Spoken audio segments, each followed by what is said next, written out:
Good evening, everyone. I'd like to call to order the regular meeting of the Tiverton Town Council, Monday, January 13th, 2020. We'll start with the Pledge of Allegiance. I pledge allegiance to the flag of the United States of America and to the republic for which it stands, one nation, under God, indivisible, with liberty and justice for all. Madam Clerk? Councilor Perry, Present. Councilor Edwards, Present. Councilor Clark, Present. Councilor DiMederos, Present. Councilor Hilton, Present. Councilor Cook, Present. Councilor Driggs, Present. all present. And we also have one new person joining us this evening, in addition to Town Administrator Jan Reisma. We'd like to welcome Michael Marcello of the firm of Lewis and Brisbois, our new town solicitor. This is his first meeting with us tonight. Hopefully, we don't scare him away. Welcome aboard. Thank you. Okay. On to the consent agenda. A, approval of town council minutes, November 25, 2019, regular minutes, Councilor DiMederos abstains, absent. December 19, 2019, regular meeting, Councilor Driggs abstains, absent. December 19, 2019, executive session, Councilor Driggs abstains, absent. December 3rd, 2019, special meeting. December 4th, 2019, special executive session meeting, Councilor Driggs and Councilor Cook abstain, absent. December 10th, special meeting, Councilor Driggs and Councilor Cook abstain, absent. December 11th, special meeting, open session, Councilor Driggs and Councilor Cook abstain, absent. December 11th, 2019, executive session, Councilor Driggs and Councilor Cook abstain, absent. December 16th, special meeting, open session, Councilor Driggs and Councilor Cook abstain, absent. December 16th, executive session, Councilor Driggs and Councilor Cook abstain, absent. December 18th, 2019, special meeting, January 7th, 2020, joint workshop. Acknowledgement, receipt of minutes from boards and commissions. We have 2 sets of minutes from the Historical Preservation Advisory Board, 4 sets from the Open Space and Land Preservation Commission, 1 from the Tree Committee, and 2 from the Planning Board. Acknowledge receipt of reports. The Town Treasurer, Denise Surratt, the November Budget and Revenue Report. Town Administrator, Department Monthly Reports. The Town Administrator, Police and Fire Department Overtime Reports. Correspondence, Office of the Attorney General granting extension to January 31, 2020 for submission of audited financial reports. The Town of Charleston resolution in support of fully funded E911 statewide and municipal services, and the Tiverton Senior Center January newsletter. Item E, approval of the tax assessor abatements. Item F, climate change primer presentation at the Tiverton Public Library, Thursday, February 6, 2020. Item G, Town Administrator Reitzma and Police Chief Jones request to advertise and create eligibility lists for police officer and dispatch positions. And H, approval of National Grid Pulse petition, Edwards Ave. Would any councilors like to remove any items from the Madam consent President, agenda? A3 and 5. A3 and 5. I just have a question on G. That's all. Well, we'll pull that one too. Anyone else? I'd like to remove item F. So do I have a motion to approve? So moved. Second. Second? Just a motion and a second. All in favor? Okay. Councilor Driggs, A3 and A5. A3, just to clarify, I think it was just a misspeak. You said December 19th, and it was a December 9 meeting. Oh, sorry, December 9th. Yeah. And then the December 4th, Counselor Cook and I were present for the open session of that meeting. We were absent for executive. Madam President, Councilor Driggs, I realized when I put these on the agenda that the open portion of those minutes were not listed, so there is an open part, and it'll be on the next. Well, it was in the Minutes. minutes. Right, in the executive session minutes, it always lists what you vote on when you come out, but there's an open part for the public was that also should the- have all, and it'll be on the next meeting. It was in the minutes, the open session for all, before it went into. Yeah, that we voted. Right, because the motion for executive session was made before that part. So that all came from the motion of executive session. That's why it's in those minutes. But you're going to have the open part again, I see okay? what you're saying. Okay, Yeah. thank you.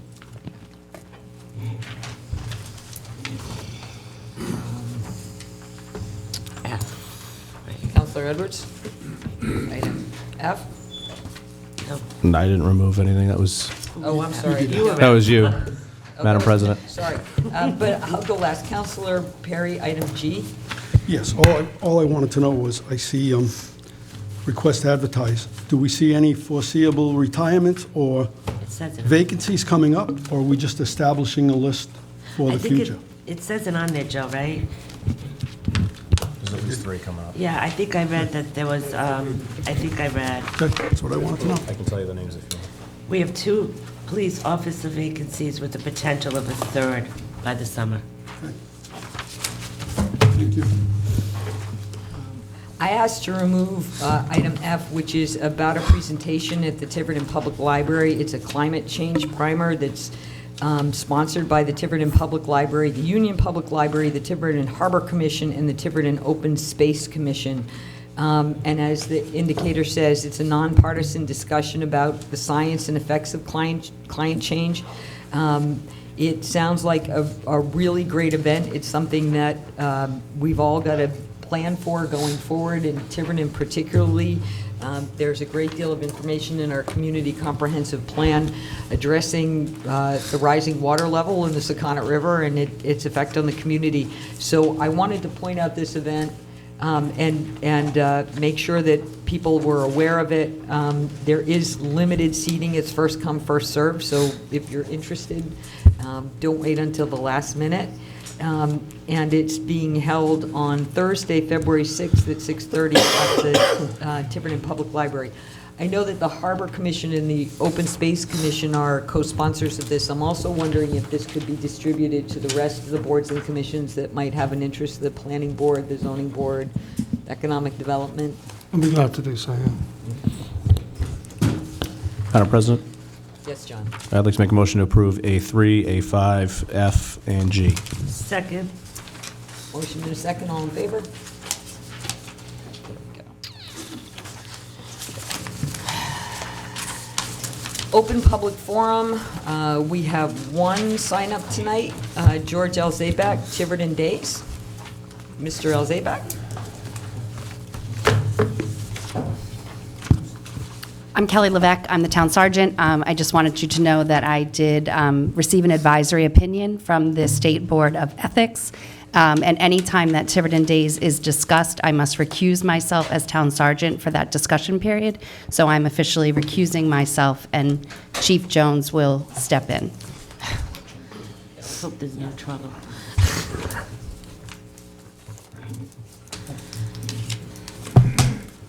Good evening, everyone. My name is George Elzabak, 63 Stony Hollow. I want to discuss this in public, and hopefully I can take 3 minutes and finish it up. 7 years ago, Tiverton Day started a celebration in Tiverton, which is, we all like those rather than bickering all the time. It was a parade and a concert. They came in front of this board every year, got approved, under 3 different solicitors, under 2 different town administrators, and under 3 different town council. Some of them still here, some is not. So there was never issue to issue permits, never issue to cover them into the town insurance, never has any incident happen, never. Last year, I was asked to join this wonderful celebration and do their stage and music, which is what I do on the side when I have time. And we had a great time. So I said to them, gee, I wonder if we could bring back the Waterfront Festival. For some of you in the audience have seen it in the past. It's a great, we used to do it for 3 days. I was the treasurer. I was responsible on the firework. I did the stage, fundraiser to move trash. And for some of you who don't know me, I was at Grinnell Beach for 18 years on that property. Now it's the mausoleum, whatever you guys call it. So I was on that beach. I have the right to that beach as much as anybody else. So is everybody in this town. We have the right to use that beach. So we came and said, let's do it. What is the process? What do we have to do to make this happen? They said, well, you go to a rec commission first, get their approval. Then you come to the town council and get their approval, something they've done for 7 years before me, and something we did the same in 1994. Same thing for 5 years. We did the same thing. We came to town council, recreation, town council. We went to recreation. We put ourselves on the agenda for November 2019. During that meeting, the town administrator showed up. We had the department head, the fire department had sent their rep, and the police chief was there for their support. And let me emphasize that was their support, not their approval. There's a lot of work to happen between supports and approval. At the time, the town administrator took over the committee, threw a big grenade in the middle of the meeting, and made sure that this thing didn't happen, and we were tabled. We did have people there.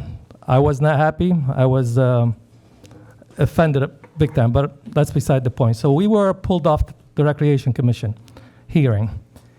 On December 19, actually when we left, the town administrator said, you guys come and meet with me first before any of this happened.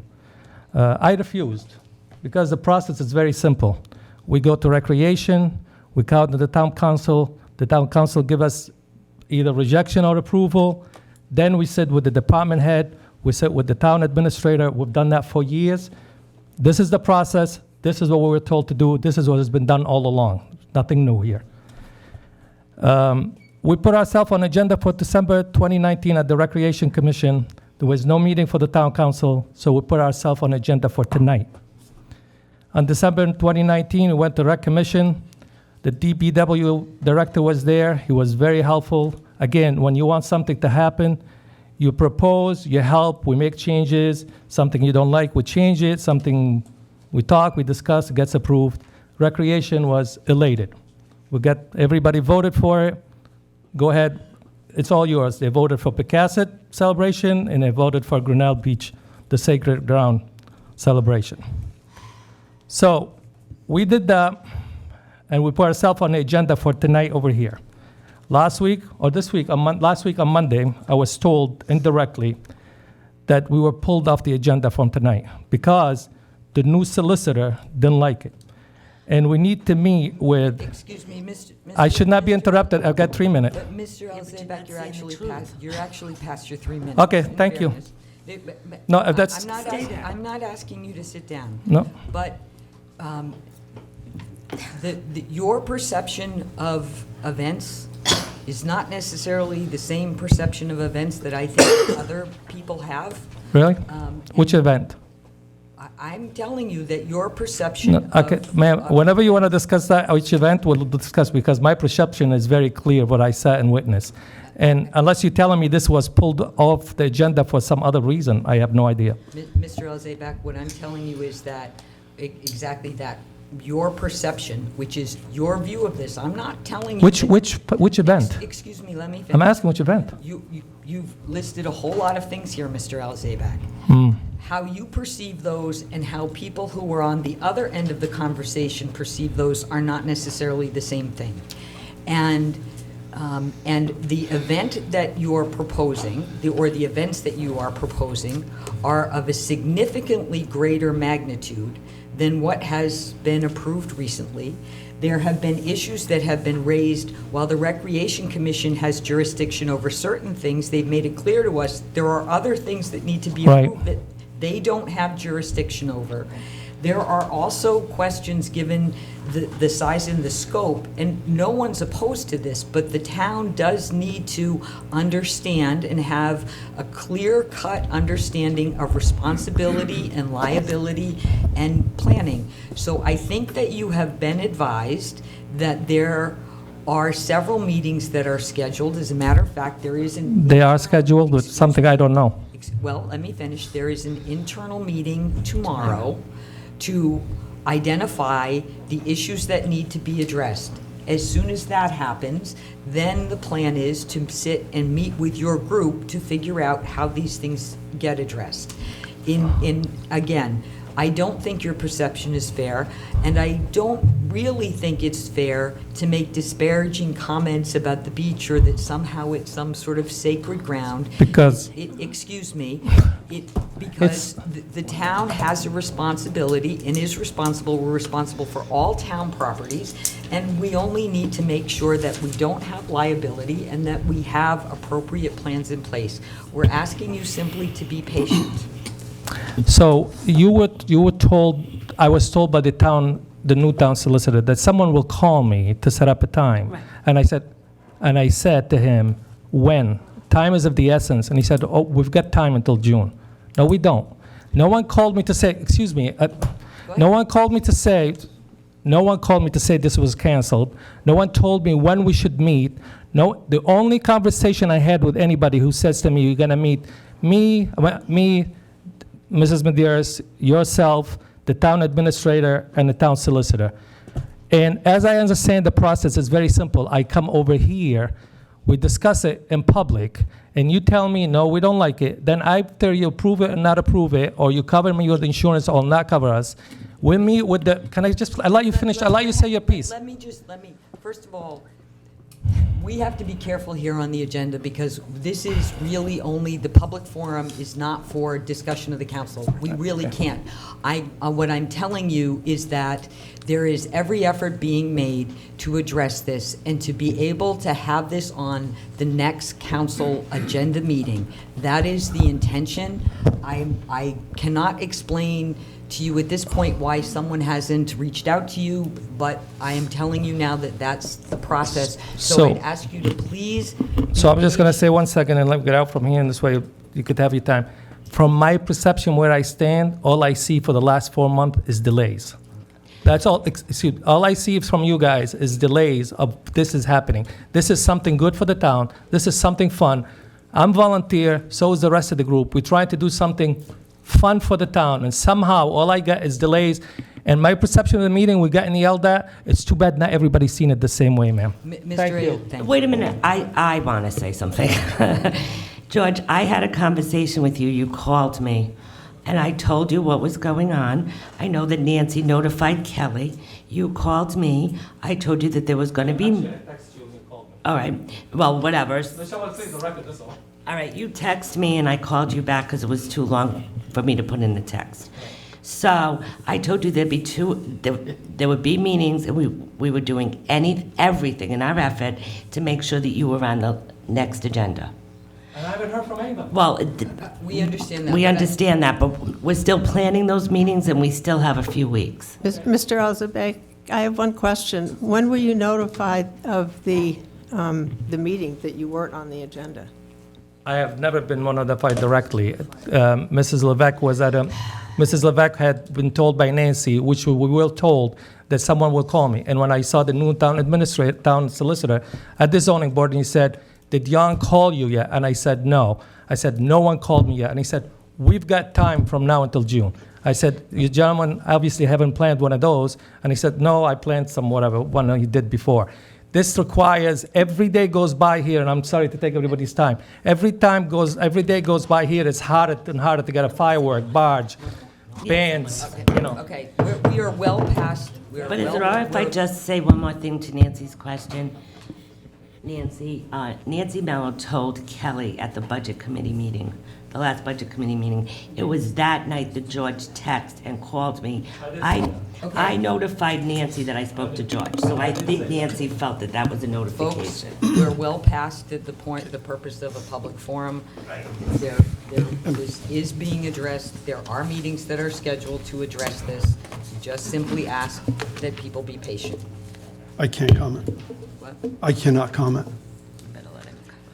Well, this isn't, I'm going to look at the solicitor, because this really isn't Yeah, so an agenda. public comment is for public comment. You're really not supposed to engage in a colloquy with the people who are addressing you, because that could be a violation of the open meeting law. Okay, just for the record, though, I was at that meeting. All right. Meeting of the Recreation Committee. in Oregon. Okay, moving right along, folks. We don't have any presentations, advertised public hearings. We have no work as a Board of Licensing, so we're on to appointments and resignations. Starting with the Harbor Commission, We have one request for appointment, Andrew Sumberg, who was interviewed previously. We did have another candidate who's withdrawn, so we have one appointment for one vacancy. Mr. Sumberg, who was previously interviewed. Yeah, we interviewed him. Yes. Madam President, I'd like to make a motion. I'd like to make a motion to appoint Andrew Sumberg to the Harbor Commission for a term that, a 2-year term that expires 7/15/2021. Second. There's a motion and a second. Any discussion? Madam President? Yes, John. I just want to say that I know one of the other applicants withdrew her name, but I'm disappointed because I thought she would have been a great fit also. Anyone else? Great. There's a motion and a second. All in favor? Okay. The Library Board of Trustees, which is a 7-member board, we have one vacancy, and we have an applicant, Mr. Sanford Mantell, who I believe is here in the audience. Mr. Mantell, if you'd like to come up for just a minute.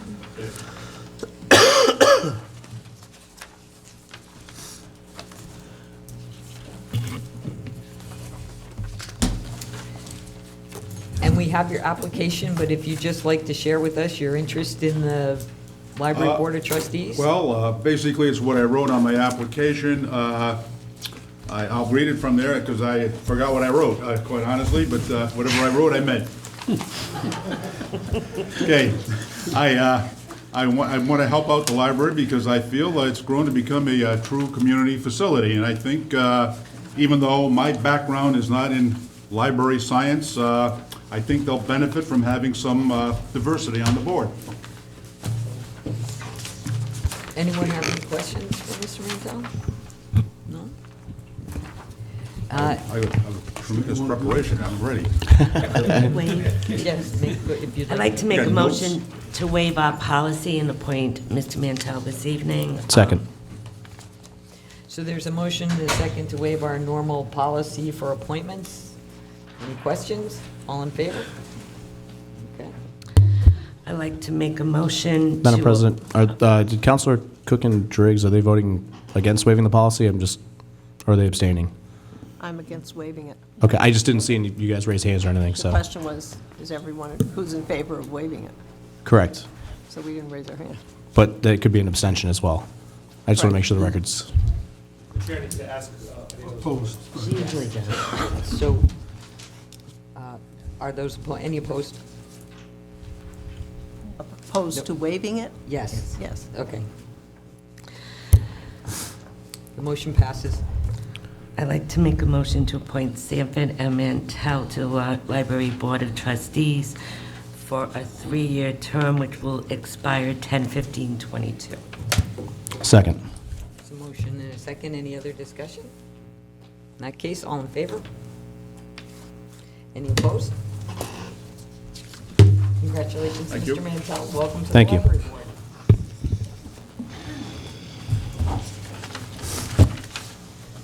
We have no bids and requests for proposals, so on to general business. Town Administrator Reitzma and Fire Chief Malo request approval to advertise RFP for third-party billing services for emergency medical services provided by the Tiverton Fire Department. Chief, Yes. Town Administrator. Go ahead. Again, as you just stated, we're looking for authorization to go out for RFPs for a third-party billing service. Some time ago, we did, the town had hired a part-time position to assist with the administrative duties, which allowed the secretary to handle the billing responsibilities. That individual left the department, probably in September sometime, and August. So we were kind of at a crossroads and said, do we replace this person, or does it make more sense to go out to a billing service? And after a lot of interaction and discussion with some of my colleagues across the state, I find that most of the departments do use a third-party billing service. We talked to some of the folks that provide that service, and they felt as though that we are leaving some money on the table. They do obviously have the expertise to handle the billing, any problems that might arise, in the course of the billing. And so we think that's the best course to go, and I think it'll be additional revenue for the town. Madam President, I have a couple of questions. Yes, Denise? Madam President, should we, I think under Robert's rules, we have to make a motion before we discuss, correct? Yes, but if someone would like to make a motion, although I'm happy to allow Okay. questions before we have a motion on this particular Right. topic. Make a motion? I'll make a motion for the request approval to advertise for RFP for third-party billing services for emergency medical services provided by the Tiverton Fire Department, which is requested by the Town Administrator Reitzma and Fire Chief Malo. The motion, is there a second? That's your voting, your motion is to approve for billing, correct? To go out for RFP? Okay, second. Just a couple of quick questions. How much will this cost? When the hour, how much do you think the service will cost? Well, my understanding is but there are a couple of different companies that provide this service, and I believe that it's anywhere between 6 and 10% from what you bring in. Okay. Because we currently pay that girl around $16,000, the part-time helper. Yeah, Yes, yes. Now, who's been doing it to this point? Because I noticed that the revenue is really down. We don't look like we've been collecting at all. It is, which is why I think that it's important that we make a move in this direction. It hasn't been, you're right, it hasn't been done. I met with a couple of folks, that do this work, and they said they do have the ability to go back 3 and in some cases 6 months. I was So, going to ask that. Okay. Yeah. So it doesn't have to be a budget item because it's going to be just a percentage of what we collect. Okay. And just so that you know, we did discuss this for a little bit, and I asked about what the experience has been with the arrangement that we've had, and it simply hasn't worked out as well as people had hoped it would. It just didn't generate as much revenue, I think, as we thought, and we think, based on the feedback we have gotten from people who are using this arrangement, that we could do much better. Well, the revenue, we estimated a revenue of like $500,000. We haven't even collected $100,000 Yeah. at this point, 6 months into the budget. But if I may speak, It's up I to Trish. remember that it had to be 600 to 650 to keep the part-time person, and if we're not keeping the part-time person, that part-time person had to go. It looks like they went anyway. They did, But yeah. that was the deal Yeah. when I was on the budget committee. Madam President? Yes, John? I just have one comment for the administrator and the chief. As you go through this RFP, I know our current practice for any resident of this town is that we go out and we bill the insurance company, but we do not proactively go after the resident for co-pays. And I'd just like to make sure that that is going to be a component of the RFP going forward. I've brought that up. Yeah.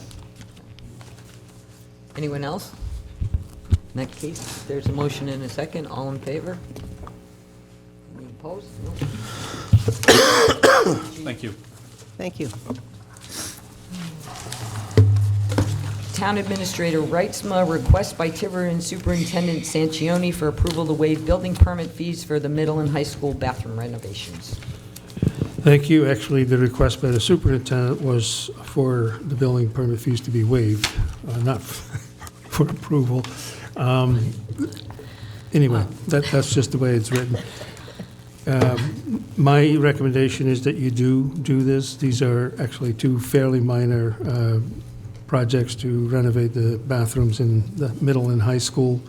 And I think it makes sense for the town to waive the building permit fees to don't make it any additionally expensive.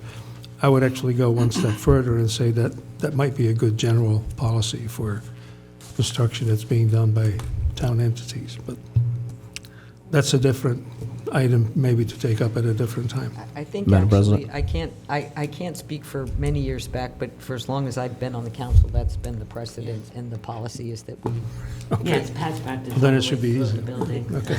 it is The past schools. practice. Yes, Counselor Edwards. I'd like to make a motion to waive the building permit fees for the middle and high school bathroom renovations. Second. There's a motion and a second. Any other discussion or questions? Madam President? Counselor Edwards. One piece of information. These are town assets, so while the school department is the one who maintains them and they're the ones who operate those buildings, they are technically the possession of the municipality. So I think it makes a lot of sense for us not to charge ourselves building permit fees. Anybody else? In that case, there's a motion and a second. All in favor?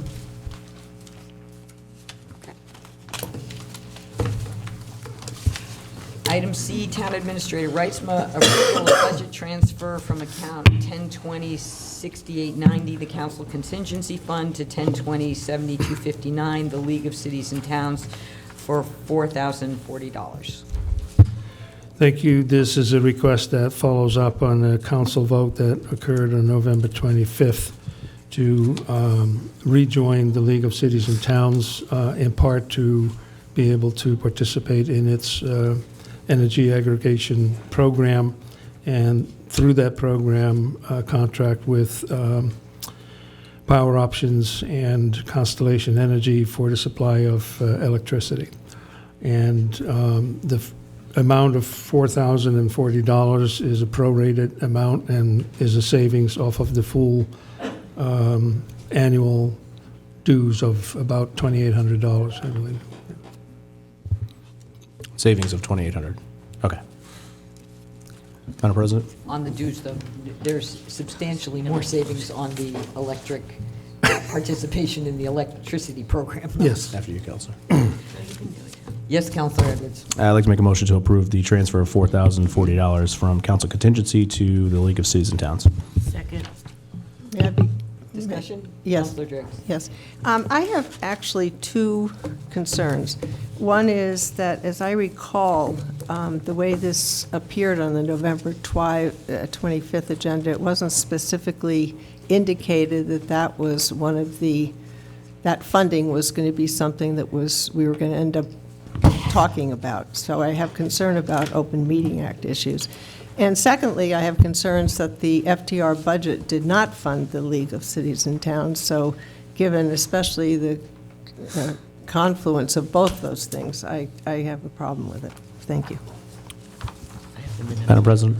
Yes, Counselor Edwards. I'd just like to state for the record that I do recall a very vigorous discussion about this topic, and the implications of selecting the energy provider we selected were that we would have to be rejoining the League of Cities and Towns. So I'm happy that the administrator was able to bring this back up. And I would just like to remind the council that under the charter, we have the authority to move money around as we see fit.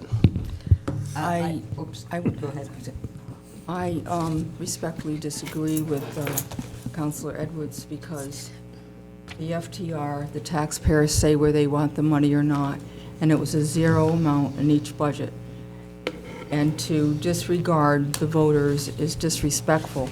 And secondly, there was a savings in the second program that two other cities or towns belong to the Rhode Island, what are they called? League of Cities and Towns, but yet they signed up for the other program because they were getting the same savings. So as far as savings go, we could get it from the other program, and now it's going to cost us over $4,000 to join the cities and towns that was not the appropriated monies allowed to be spent by the voters. Yes, you can move money around. Money that's been approved already, you can move around, but not a zero amount. To move money into a zero account is to go against what the voters wanted, and I highly disapprove of doing this. I've never liked it being done. Counselor Timanderos. Well, I have the motion here, so I don't know if you want me to read it, because I think it's clear. Councilor Edwards made a motion to approve to enter into agreement for the procurement of energy, gas, and/or electric supplies to replace current contract with Direct Energy expiring December with Power Options and Constellation, I doubt you said this month, Constellation New Energy pursuant to their agreement with the Rhode Island League of Cities and Towns, and to approve the town to rejoin the Rhode Island League of Cities and Towns. It was seconded by Councilor Perry, and it passed 4-2. And I think it sounds pretty clear to me.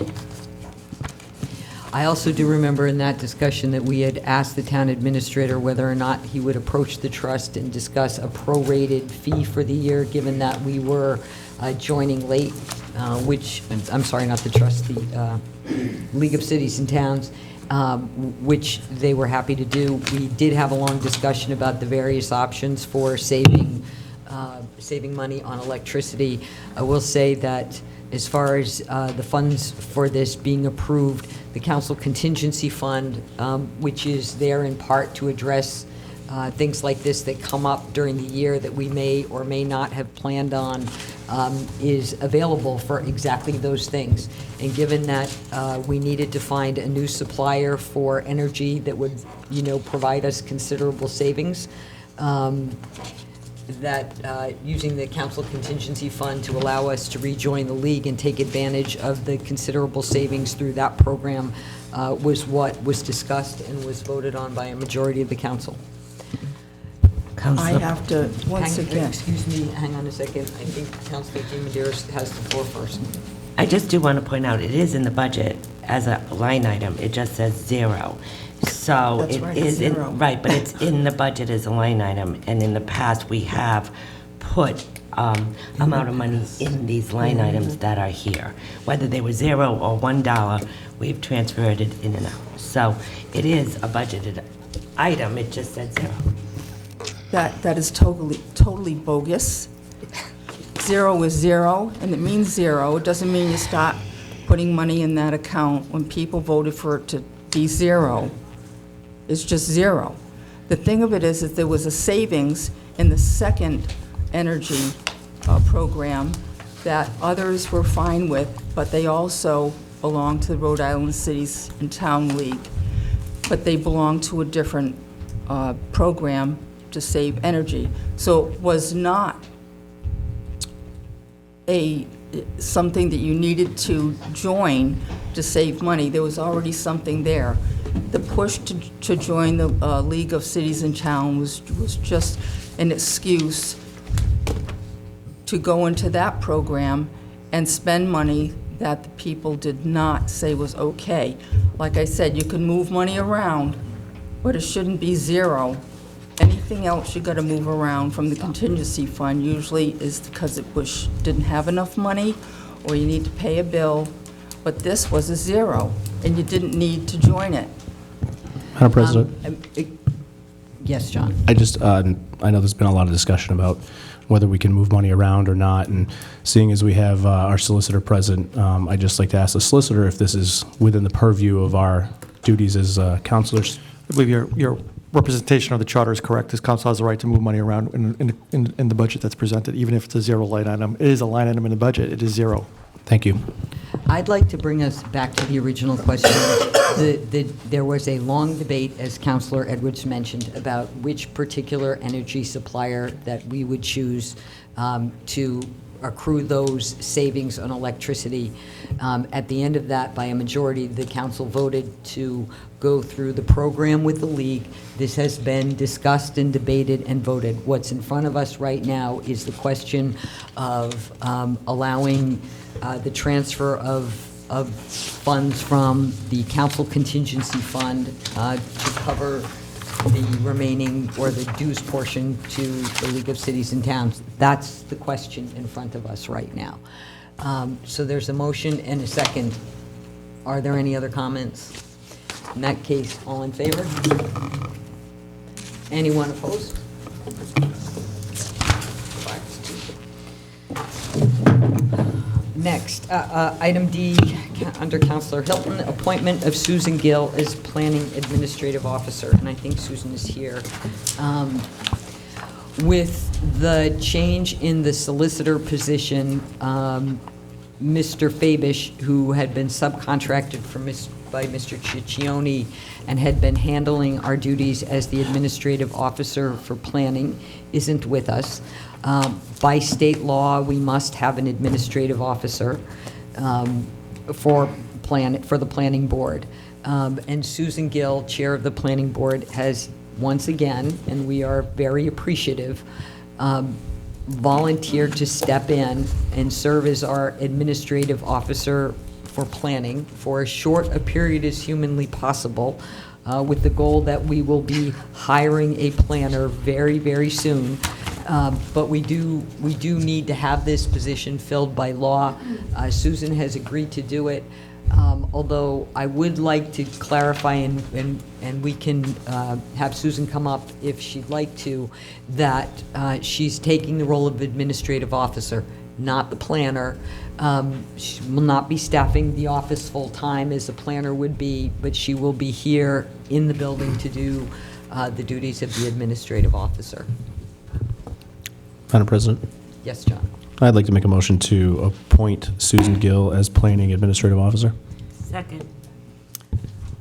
Any other discussion or questions or comments? Well, I'll go after Counselor Cook. From August 13th, I'm just wondering what changed, because we wanted her to do that a while ago. On August 13th, there was this discussion regarding the vacancy of the AO planning position temporarily being covered by Attorney Matthew Fabish for $1,200 a week. Planning Board Chair Susan Gill previously covered the position and sent a resignation in August 1st, unless compensated. Concerns with staffing, board membership, quorums, permitting requirements, and timely written decisions were addressed. Discussion continued regarding best solution, employee status versus independent contractor, and then she came before us with a letter with all of different problems as to why she couldn't do this. She was afraid she was going to get sued and various other things, and also she couldn't do it while she was chair of the planning board. So I'm just wondering what changed, other than Mr. Fabish, of course, not being here. Well, I believe that Susan is accepting this now at this point purely as a volunteer. At the time, there was discussion about possible compensation, and that's when it became really complicated as a member of the planning board versus being purely a volunteer, as well as being compensated whether or not there was liability for her and for coverage. We are in a bit of a pickle and a lurch here. And Susan has most graciously agreed to step in and do this on a volunteer basis. But again, the intent that this is short-term and that we will make every concerted effort, because we have an open position for the planner, to hire a planner who will be doing this. And at this point, personally, I'm not inclined to question Susan. I'm inclined to just say thank you very much. We greatly appreciate it. Madam President? Yes, John. I'd just like to mention for Susan Gill, I think after we do fill the position and find a new planner, you should seriously consider starting a consulting firm or something, because you've had far too much time and experience in this to let it go to waste. Madam President. Yes. Susan is extremely competent at this job, and she did it for a long period of time without compensation. And I think in August, she just needed a break, which we cannot even blame her. The amount of time she spent in this building was tremendous on her own time. So I for one, want to thank Susan for stepping up again, and I very much appreciate you doing that. Anything else? In that case, there's a motion and a second. All in favor? Susan, thank you very much.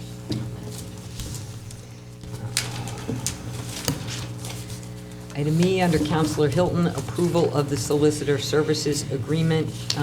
You have in your packet a services agreement with the town and the firm of Lewis and Brisbois.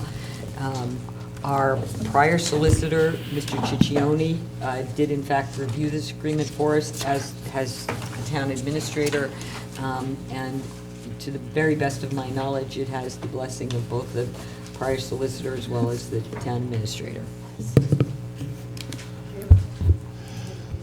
To ask the question if I have it? Absolutely. Thank Go you. ahead. Make a motion. Hold on. Just for the record, I am an attorney. I don't do corporate law, but I had a couple of questions, whether you'd be willing to consider, on your paragraph 7, you indicate a practice of sending periodic statements, but then our obligation is to pay all statements no later than 30 days after the receipt. which seems sort of random in terms of our ability to plan when the statements are coming, would you be willing to submit monthly periodic statements? That's what we do as, that's what we do as a matter of practice. So we could put monthly in there? That's our firm's policy, periodic. We bill on a monthly basis. But if you want to add the word monthly to be more clear, that's fine. Okay, thank you. And then if, and I obviously don't expect this will be the case, but if we don't pay, it would seem that the 30 days, a 30 days extension, is it possible to have it be longer, like 90 or 120 days, something like that? Why would we do that?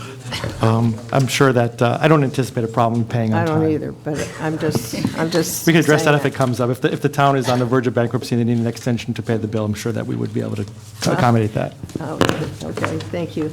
And then the other thing, I was just interested, and it's not a big thing, but you say that interest will be charged if it is late from the statement date, but if it's not due until 30 days after, wouldn't interest start 30 days after?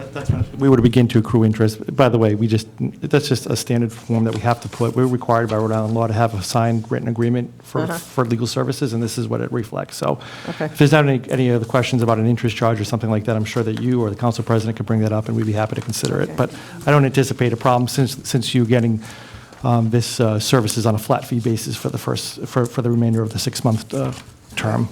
And then, under the scope of representation, I notice you say all town departments are, I would like a reference to the charter section, which is section 803, which specifically says all that you represent, or that you may be utilized by all offices, departments, and agencies of the town.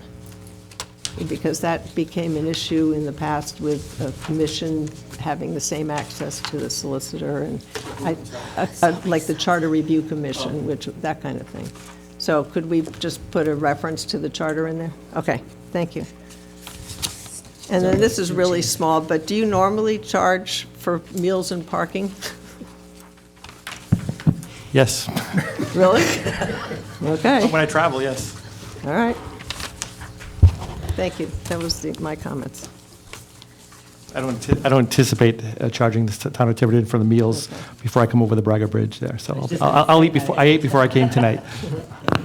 We're going to put a parking Anyway, meter. if you'd like, this is the section. And there's no parking. We're gonna- That's fine. Give it to her. Give it to the council president. She'll have to amend it. And she can put it in, okay, thank you. We'll put a parking meter out front. I almost hit the pylon over there, so.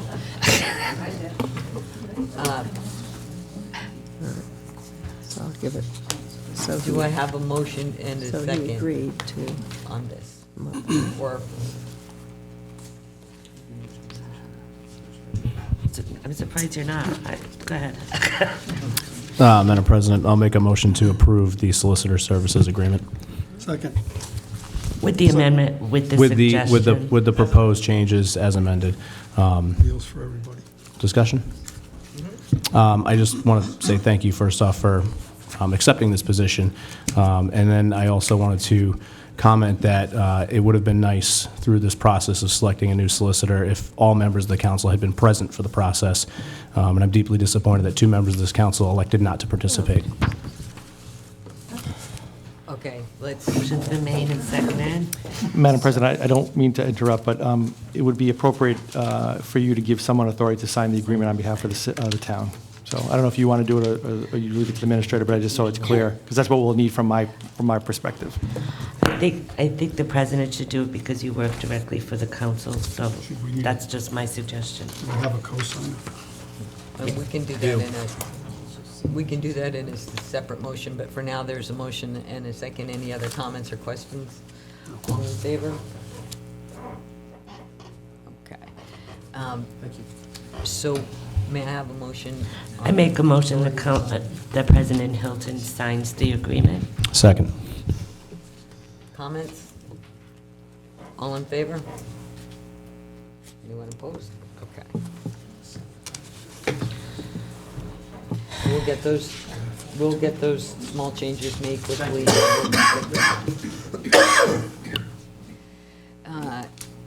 Town Administrator Reisman, vote to approve or reject purchase of surplus state land, plat 473, parcels 2 and 3 at the intersection of Boulder Marsh and Main Road, along with the DPW director recommendation. Ron? I've actually not been all that directly involved in this. I think it may have gone to the town clerk when I was absent, but I do know that we had a request from the Rhode Island Department of Transportation for the council to approve their purchase of surplus state land. Is it state land or town land? It's state It's land. It's state land. I think that there's a, Land on both ways. there is a small piece of, Oh, that's right, it's state land. roadway, it's really more like roadway. It's purchased by a private entity of That- state land to... Yes, but by law, the state has to offer it to us first. So they're asking if we would like to buy this little tiny corner piece of roadway on the corner of Main Road and Boulder Marsh. And what I do know is that it was reviewed, I asked both the police chief and the DPW director to review, and they have no objection. Sorry. It's at the end of Bogomash. On the south side. North side. North side. Oh, no, on the north side. On the So it's where the north gas side. station used Where to the be? gas station used to be. It's So there's a right little there piece on that corner. there's a little tiny piece of roadway there that is surplus state land. There is a private purchaser who is interested in it, obviously. But the state needs to offer it by law to us first. So, And what's the price? It says it, Can we buy I it have to and sell tell it you, to we- make money? I don't think we're in the position to flip land. I saw a price somewhere while I was reading that. it's $11,000. Yes, Counselor. Let him buy it, he's gonna make a pizza. I guess my question is, if someone's going to buy it and it's owned by the state, then does the state get the taxes from it? I'm not sure what they're gonna use the piece of land for that someone wants to buy. The state would, the state will get the purchase price. And then, once that land is incorporated into the rest of the parcel, then the assessed value of that slightly larger parcel may be different than the current assessed value, and we would, of course, receive the property taxes on whatever the assessed value is. All right, thank you. So, the Madam question President? is, do we want to buy this little tiny piece of roadway? Counselor Edwards? I'd like to make a motion to reject the purchase of surplus state land sale. Second. Any further questions or discussions? All in favor? Anyone opposed? Yeah. What's the matter, Jan? He's looking at you. It's a reject because we're not buying it. We're rejecting the state's offer to have Oh, to the right of purchase. first refusal. Yes. All right, Sorry. then I change my Then vote. you'd like to, okay. In that case, let's guess again. All in favor? Wait, what are we, all in favor of? We're redoing the vote, In favor of 'cause- saying to the Redoing the state, vote. no, thank you, we don't want to buy this. That's what I thought, right. Yeah, well, we're just redoing it because Steve. Reject. Yes, we're just telling the state, thanks for asking, but no, thank you, we don't want to purchase this. Town administrator writes our receipt of the fiscal year '21 preliminary municipal budget, and a statement to the Budget Committee regarding the fiscal year '21 preliminary budget, because it is due to the Budget Committee on January 15th per charter. And then we're also going to talk a little bit about scheduling workshops for us to actually go through the budget. Jan? I don't think I'm going to add much to it. There will be a letter of transmittal on the 15th.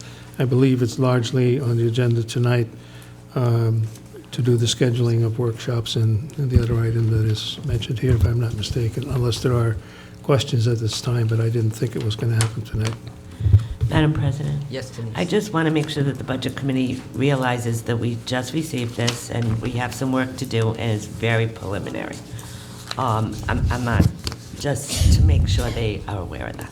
And there's a Budget Committee And that, by the member way, here is- that was two of them that I have. Okay. That same message is going to be stated very clearly in the transmittal letter as well, and explained a little bit too. Madam President, Yes, John? I have a question for the solicitor, yet again. it was my recollection that we as a council are required to perform a ministerial act which involved voting to submit this to the Budget Committee. Is that correct? And that's not on the agenda, so, This is the transmittal of the preliminary budget, correct? Right, this, Yeah. we don't have to, It's not done by vote. By Okay. charter, it's automatic. yeah. It's per charter, it says it has to go there, so even if we voted no, it would be against the charter. It's a slightly odd thing in the charter because in theory, the town administrator has to give us the budget by the 15th and the budget committee by the 15th. So there isn't a, Yeah, this- we get it first and have some period of time. It goes to us and the budget committee at the same time. By charter, yes. So under Article 3, Section 301 of the Town Charter, Section 2, under the Town Administrator, prepare and submit preliminary municipal budget requests excluding the Town Treasurer and Town Clerk's budget to the Budget Committee and Town Council no later than January 15th. That's exactly what we're doing. This is self-executing, so in other words, he's just informing you that he's Wonderful. doing that. But on to the fun part. We need to schedule some time to go through this, so we can either try and pick some dates right now, or we can let Madam Clerk pull the group, although I know that sometimes that is hard for Madam Clerk. So I'd actually like to nail down some dates right now. This is I agree. a big project, and we really need to get started. So, first question, how does anybody feel about giving up the occasional Saturday morning to get this done? Oh, Saturday mornings? I don't mind doing it, but I hate to say this, I'm not free the 18th or the 25th Okay. of January. So, I'm sorry. Well, then why don't we start with maybe a weeknight or two? And then I'd maybe like to at least nail down 3 dates that we have. We don't need all of them, or we need more, but I'd like to, Yeah. I'd like to start with picking 3 dates, so, How about next Tuesday, the 21st?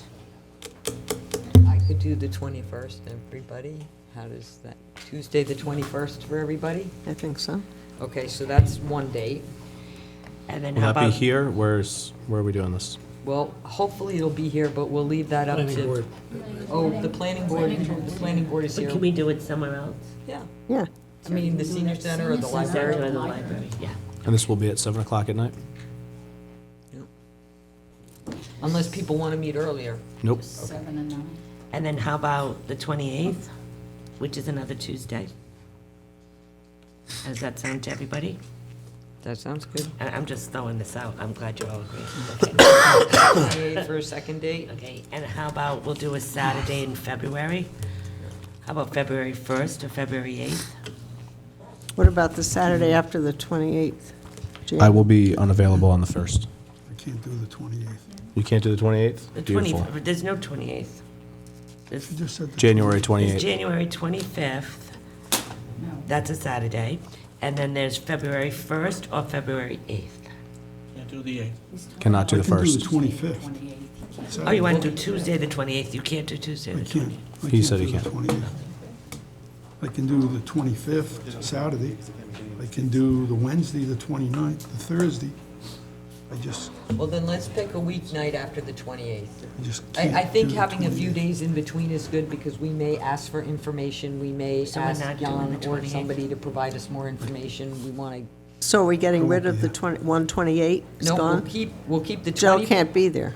I can't do the 28th. Oh, I can do okay. the 29th, I can do the What's the 30th. 29th? The Is that- 29th is a Wednesday, Wednesday. Thursday. Okay, I how can about the do- 29th then? I can do that. Can we do the 29th? Sure, I can do Okay, the so now 29th. we have the 21st, the 29th, we need one more day. February 8th on a Saturday, Saturday, what time on Saturday? 9? whatever. So it's not the 28th? Whatever doesn't. No, it's the 29th. It's the 21st, the You 29th, can't do the and 8th, February no. 8th. He can't do the 8th. Oh, never mind. How about 2/1, February Can't- 1? Somebody couldn't 1st. do February 1st. I will be in Florida, so So why don't we pick another weeknight then? February 4th, Tuesday? Still in Florida. How long are you in Florida? I'm for? coming back on the 2nd. February 4th and Tuesday, Tuesday? But February 4th? there's a high probability I will be on a 7.5-hour drive to I know, Buffalo, but New York. we'll- Tuesday, February 4th? Yep. Okay, so January Have fun. 21st, January 29th, and February 4th Yep. are being held for budget workshops. Okay. And the budget committee's going to start doing their work on Thursdays soon? 16. Okay. Madam President, Yes, John? I will likely be unavailable on the 4th. Okay. Just putting that out there now. You can do it without me or whatever you want to do. Okay, how about that week? Do you have a day that week? I'm going upstate New York that week, so. Okay, so let's try and have everybody there. So let's try for the next week then. 10th or the 11th? The 11th, how's the 11th? The 10th is the town council meeting. February, Instead We're of, changing it to February 11th. February 11th. February 11th? Madam President, Yes, John? I will likely not be here either for that. Well, then we're just going to have to. I mean, listen, you can do it without me. Some of us have to work, so. Do the Why don't we 4th go- then. Why don't we go, can we go, we'll go back to the 4th. We Yes. tried, John. Yes. Okay. and we'll So, communicate. Madam Clerk, January 21st, January 29th, and February 4th will be town council. Which is a budget Saturday. Not the 25th? Oh, February 4th is a Tuesday night. No. The Gotcha. 21st, the 29th, and February 4th. You want them just workshops or special meetings? Should be workshops. Workshops. Looking at this, I Until don't know we get about the what 29th. I'm on call, so I'll come. I get called. 21, I'm working. 29, There's only two of us that work on this council, so. I know. 7 o'clock. Everybody else should accommodate our schedule. I'm on call when it's, I'll be there. I have, Okay, I have John something can I change want to it. ask. Counselor Cook? I would like, and I had gone and asked Jan to put, what we did last year was the generally accepted accounting practice of putting percentage on line items from one year to the other so that everybody knows what's going on. And it's kind of sparse. I don't know whether it's just a work in progress or what, but it should have been from this, I would like it from the start to the end. It was very helpful last year, and most towns and cities do that. Percentages. Yes, Jan? Just a clarifying question, you want it for each and every line item? Because right now, it's for each category. Yeah, because things get lost in the weeds when you Okay. just start. People, it doesn't bring your eye to something that you should pay attention to. Then you're looking, you're not seeing that something went up a lot. You go, oh, it only went up 2%. Well, something actually went up 50%, and something went down 50%. I think it's very important that that's shown. It's easy to do, we'll ask Excel to do the job for us, but I was going to say you can do it. the one other thing I want to point out is that people sometimes only look at percentages, and it can be very deceiving if you don't look at the dollar figure. Well, That's may just a be- comment. but I think it's a good accounting practice to maintain. I don't disagree. All right. So we're sending the town administrator is sending the very preliminary budget to the budget committee, and we've got some workshop scheduled. Item H, town administrator writes update regarding the cut trees on town property, Main Road, Plat 301, Lot 165. Who done it? We don't know who done it. Okay, so this is quite the saga. I believe it was January 2nd and 3rd, or in between, that trees were cut down on a parcel that is owned by the town on the waterfront along Main Road. It's estimated that about 25 trees were cut down then, and now we don't know who did it, or at least we can't prove anything. And at the time, we had both DPW respond to the site and also work with the tree warden there to take a look at the situation and try to figure out what may have happened. And I also asked the police department to investigate because obviously this is illegal activity. We were able to establish that it was definitely not the town that cut it down, and that includes DPW. We tried to figure out what other kind of tree cutting projects might have been happening in the area and talked to several companies doing that kind of work. and not one of them either did the work or was able to give us any ideas who it might have been. That sort of investigation, I think, was done by both the DPW and the chief. The chief is here, the director is here as well. They can add if need be. But and there was one other lead, so to speak, that we pursued, which was that a CRMC permit had been pulled for a property, I think, adjacent to this particular parcel.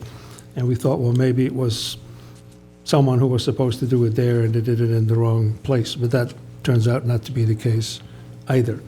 So we don't have answers. As far as I know, but the chief can explain further, the investigation continues, but we don't have any evidence to point to a particular party that may have been responsible for this. The one other thing I want to add is, obviously there's concern with this happening, period, because it's an illegal activity. There's a secondary but also important concern what it will do to the embankment and to what extent it compromises the integrity of the waterfront infrastructure to hold the water back. That concern, I think, should be further investigated as well, but the tree warden apparently did say that he expects the trees to sprout and come back, and that it actually will strengthen the root system. So I know there was a concern that it may actually kill off the trees, including the root system. Apparently the tree warden doesn't think that that will be the case. Even so, this is a vulnerable spot to begin with. It's an illustration of something that actually the council president referred to as well. As waters rise, we have an increasing concern with what will happen with locations like this. So we certainly should look into whether there's a need to strengthen this particular location and probably work with the state as well to figure out what the best long-term solution may be. Did any neighbors, were they aware of any activity going on? Not that we, There were a lot of trees. there may be one or more neighbors who is aware, but we don't know that. But they're not saying. Madam President? Yes, John. So, two questions. Is there a defined monetary punishment if we find the responsible party? I think that would be a question for the chief. There is, by the way, in the town ordinances, under the tree section, there are penalties, there are stated noted penalties for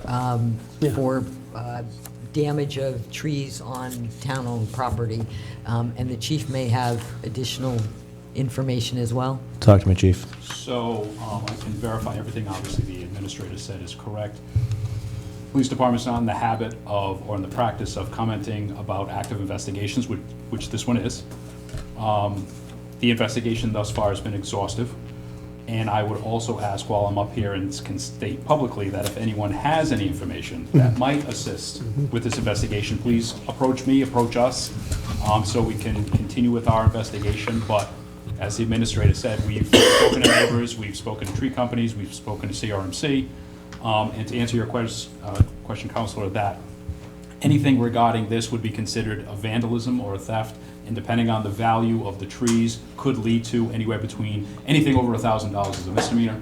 So it could be between a misdemeanor if it's under 1,000 or a felony if it's over 1,000. So I'll explain where I was going with this. My thought process is, if there's a defined monetary penalty, why don't we, on the next council agenda, put something on there to vote to approve using some of that monetary penalty that we recoup to pay somebody for bringing forward information. And perhaps one of these neighbors, who may or may not know something, will come forward. I don't like that. Well, I don't like that. We'd have to discuss whether or not with the town solicitor we could do that. But I do think that having this in public, and as much as I'm often not a fan of some of the things that happen on social media and Facebook, this might not be, I mean, this happened on Main Road. Somebody saw something. They might not realize what they saw was a problem, but, you know, there's got to be somebody. I mean, somebody went out there and just lopped the tops of all these trees off on Main Road. Somebody had to have seen something. But so I do think that, I do think that getting the word out, maybe somebody saw something and it might jog their memory, because it's a a little confusing. Counselor Edwards. One more question. That's Chief, second have we reached out to our neighbors across the river in Portsmouth to see if anybody over there has seen anything? Yes. Okay, I'm sure we just have. curious. And I will also add, just to the president's comment, people can go on our website, and we have an email set up that's tips@Tiverton Police. So any tips, any information regarding anything that goes on, if people want to remain anonymous, they can send us an email, or if they want to call us, and we'll follow up on any leads that come in. Madam President, I just have to say, in this town where everybody knows what everyone else is doing, it is shocking to me that nobody knows what happened down there. As I just can't even believe that it's gone this far, because we do know Facebook announces everything that we're all doing. So I'm really, really, really surprised that nobody has come forward. I know.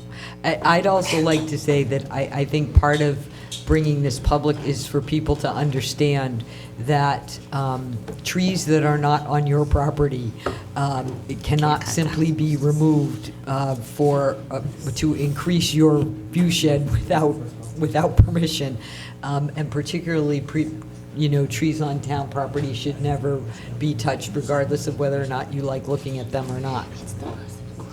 And we don't want to start a trend here. So if anybody knows something, I would suggest that they reach out to the Tiverton Police Department and share what they know. Thank you. Thank you, Chief. Crazy. Oh, look. What? Item I, and this is my agenda item, which is a discussion and possible vote for the recycling center and to continue municipal trash pickup. In August, the council took a vote based on some recommendations from the town administrator to continue municipal trash pickup. However, the recycling center was one of two options that we voted to go forward with. Subsequently, we had a public hearing in December at the high school where a number of folks came and listened and participated. But we really do need to decide one way or another whether or not the recycling center is the way that we're going to go. It's January, the landfill closes in November of 2020, so we need to really get moving on this if this is what we're going to do. Madam President, I have one question.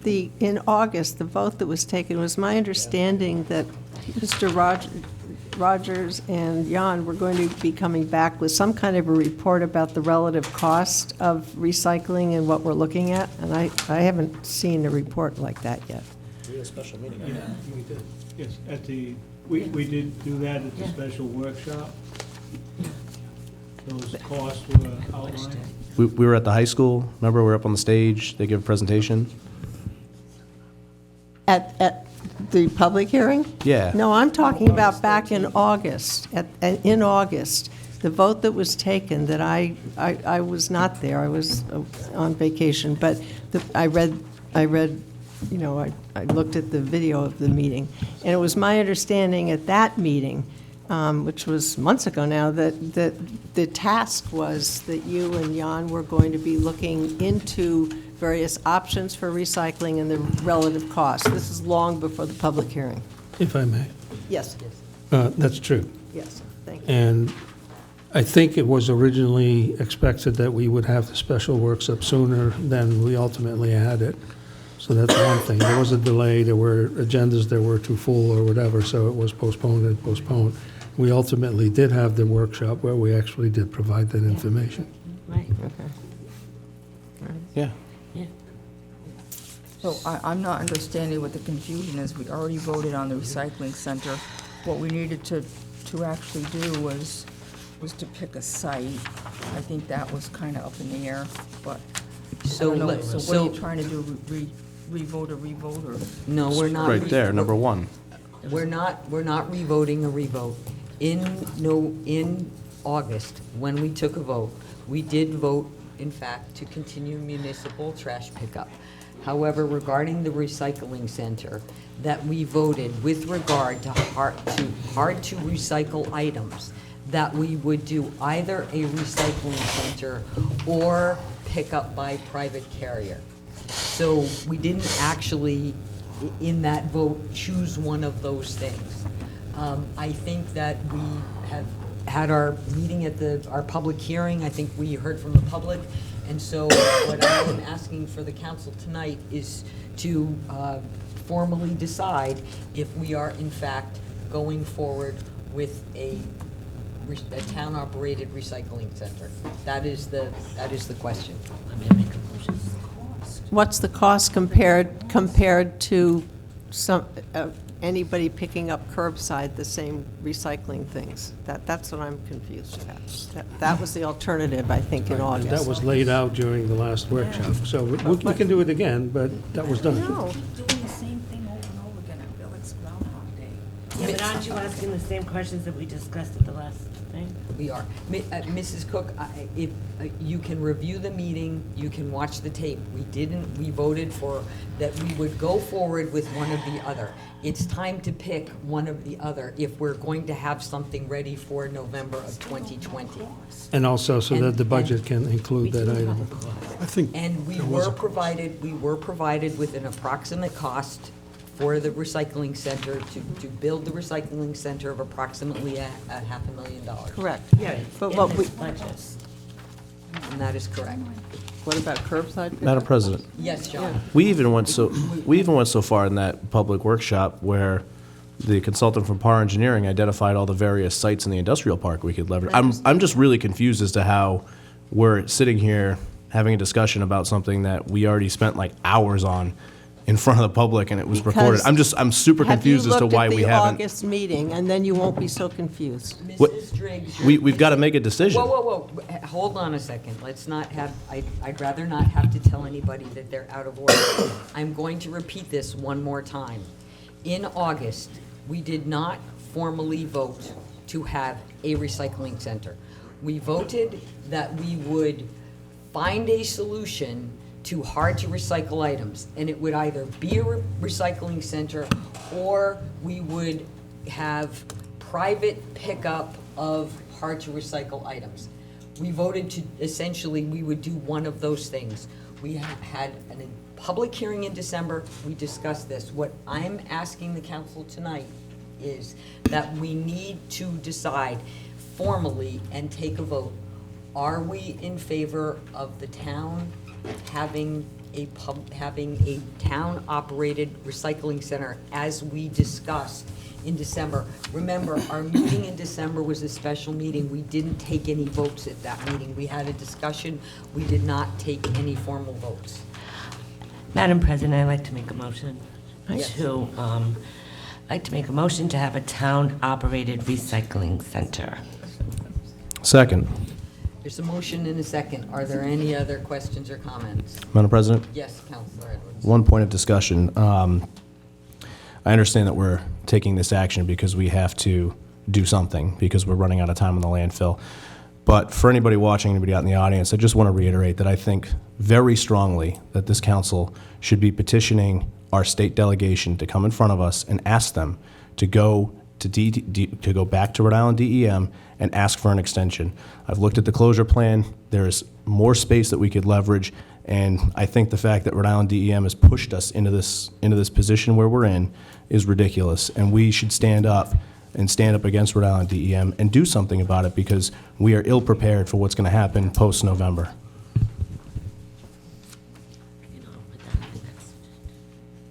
Are there other comments? We have had Mr. Joe Souza come up before us and say exactly what Councilor Edwards had said, But- and he gets nowhere with it. I agree with Councilor Edwards to Thank see you. if we can extend it. We can't. Mr. Reitzman?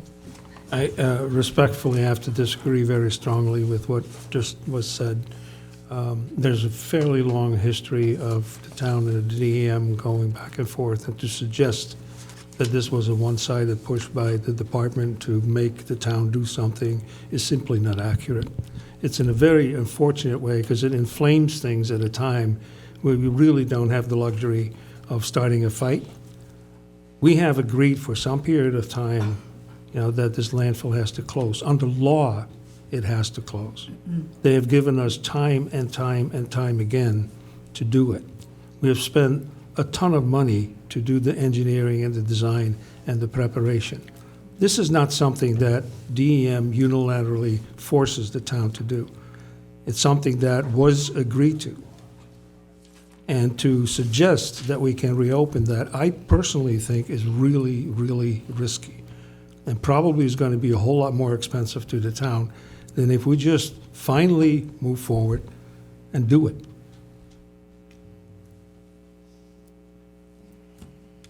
Madam President? Yes. If I may respond with just one point. The reason why I mentioned our state delegation is because they're the ones that make the law. And the entire purpose of the law is to send every bit of trash in the state to Johnston. And I understand that there are very powerful forces in Johnston that want to control everything. We're the last municipality that has an operating landfill, and it's an unmanned landfill. And I understand all the risks that are associated with that as well. But I do want to point out that part of the issue that Rhode Island DEM has had is this notion that we are somehow polluting the groundwater, and we have a network of private test wells on that site which are consistently not producing results that prove us to be polluting the groundwater. And I just feel, at least from my position on the council, that we should do more, and we can do more. And ultimately, I made the motion, and I think we need to do something about the recycling piece. I just want everybody to know at home that there is more that we can do, and that this is going to come up very, very quickly, and we're not prepared for what's going to happen.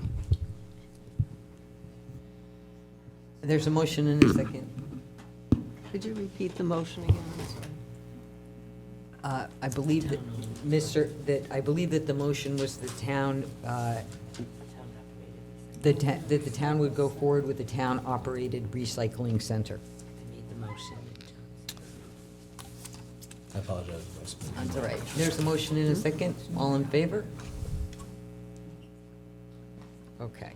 So, we're going forward to the recycling center, and we have with us right now DPW Director Rogers and Tim Thies from PAR Engineering. So, and Tim was nice enough to come tonight along with Rick to answer some questions, which I think we all have. And I'm going to start because I would like to know the timeline on,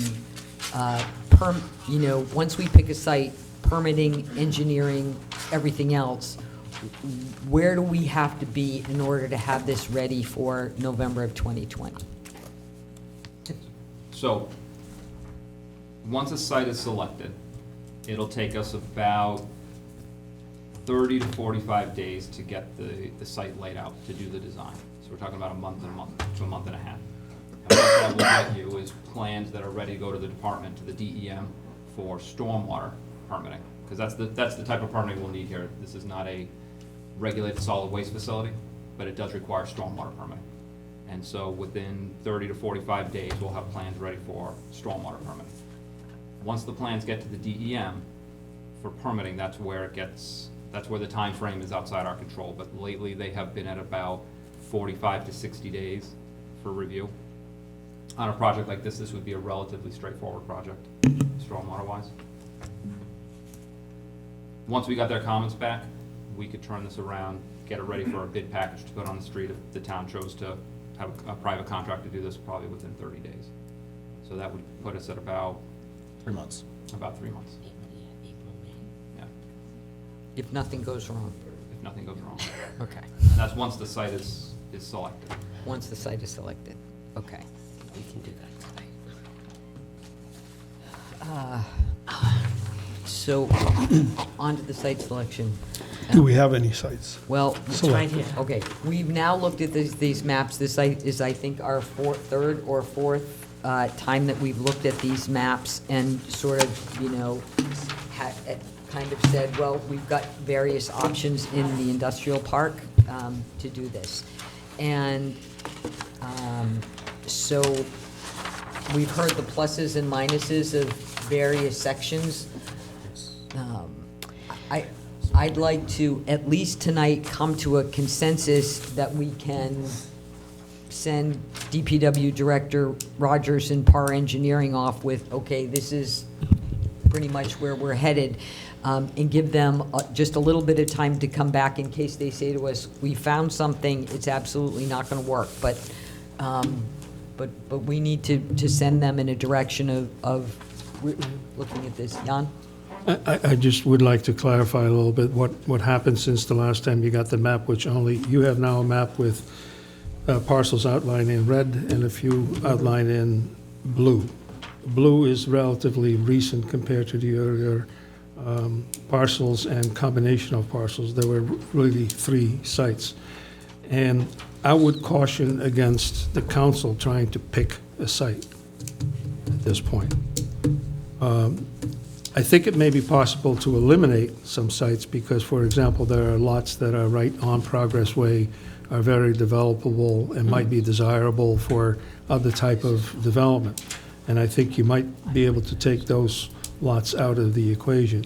But more work, if I'm not mistaken, that would be my question for Tim Thies in particular, may be necessary to decide which one should we really try to go forward with, given topography, bedrock, other site constraints, et cetera, et cetera. I think the main thing is, first of all, because you haven't made that decision really, that we would locate the recycling center in the industrial park. That's a big decision right there. And then maybe look at, what are the pros and cons of some of these other sites, and in particular, the one in the center, the blue site, towards the bottom. The one thing that I want to point out about that is, yes, it would require the construction of at least a preliminary roadway, but it would also open up more parcels for development by doing that. Secondly, you could start with just one roadway, but as you can see, there could be 2 roadways leading to the same combination of parcels, which then gives us the opportunity to create a circulation of traffic that is very beneficial. You come in one way, you go out the other way. Also, I want to mention that even though the roadway will cost money, it doesn't have to be the same type of fancy roadway that we currently have with Industrial Way. There is money in the industrial park account to cover that kind of cost. It's specifically meant for that kind of expense. Madam President? Yes, Councilor Edwards. So I know we're sitting here, it's the 11th hour, we've got to pick a site, because as our consultant from PAR just outlined, we're talking 120, 140 days before we're even, ready to go out to the street and select a bid, assuming that the stars align for us. So my only comment is, we're sitting here looking at a map with a handful of parcels. I mean, shouldn't the consultant that we pay a ton of money to point us in a direction for what makes the most sense? Because now, if we don't make a decision tonight, like now we're out 2 more weeks, or maybe a month, and now our timelines have kicked back even further. And for anybody who's been to the landfill, that thing is filling up quick. I mean, we'd be lucky if we get out to November at this rate. So we need to make some decisions, and we need some information, and it needs to be definitive. And so I'm thankful for our consultant coming here, but you guys got to tell us what to do and what site makes the most sense, and we got to make a decision, and we got to act.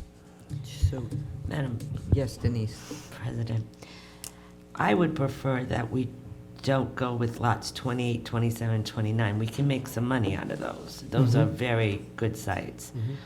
I don't know if you all agree, but those sites are valuable. And now, I was thinking, even like 1, 2, and 3, Jan, are those pretty good sites for selling? I think they could stay in the mix. And again, it's not as if you have to do a totally thorough, comprehensive site investigation to pick between these 3 Right. sites. It can be done, I think, with less than that, but I would need Tim to confirm that, because otherwise you're spending a lot of money to look at more sites than you're ultimately going to use. Well, my question is, do you all agree that those 3 sites are pretty good sites, and if there's other sites that we could do it on, we should hold off with those sites? Because we could sell those sites. I think that, and you might not have been here for 1 of 2 of those. PAR did go through these, has been through these sites in detail with us, and the pluses and minuses. There are advantages and disadvantages to each group of sites, but These are the only sites, I mean, the location of this in the industrial park is, having looked everywhere else in town for available land, this was it. So we've kind of narrowed it down to somewhere in the industrial park. But I do see Jan's point. I do think that if we're not necessarily picking a one tonight, we should at the very least give DPW Director Rogers and Tim, these, okay, these are our two priorities, because we can't keep looking at all of them. So I do think that Denise's idea of saying, I don't particularly favor, the red sites close to the Progress Road and kind of, putting them, but if we could sort of say our thoughts on our two favorites here, at least they can do a little bit more preliminary investigation in case there's something about one of them that is a complete non-starter, and we can choose one, but we've got to narrow this down a little bit. Madam President? I'm sorry, Counselor. So I'm gonna, so that we don't get bogged down in this too long, I'm gonna give everybody one opportunity to kind of pick their favorites here, if that's okay. So, John, do you want to start, or did you have a question? I mean, Counselor Clark seemed to have a question, Counselor so. Clark. Yeah, my thoughts. These lots, were they 1, 2, and 3? Yep. I would be against having it there because, it's, everybody coming into the industrial park is going to see that. It makes me think of the transfer station in Portsmouth, right on the corner there on Main Street and whatever the other crossroad is there. Hadley Road. So, I would prefer not to have it there for aesthetic reasons primarily, and, for the value to other lots in that industrial park, if somebody wants to put in a nice office building or something, I don't think they want everybody driving past a transfer station or a recycling station.